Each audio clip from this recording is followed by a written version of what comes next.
You ask Tiger to solve. This deals with linear equations with one unknown. The final result is b equals -60. Let's solve it step by step. Simplify the expression.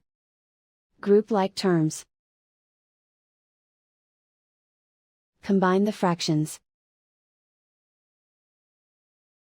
Combine the numerators. Group all constants on the right side of the equation. Subtract 7 from both sides. Simplify the arithmetic.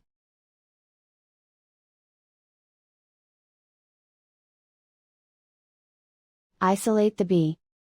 Multiply both sides by inverse fraction 5 over -1.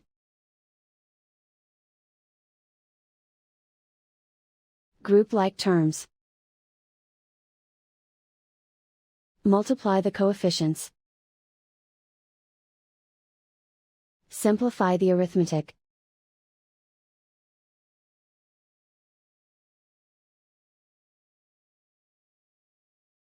And so the final result is b equals -60.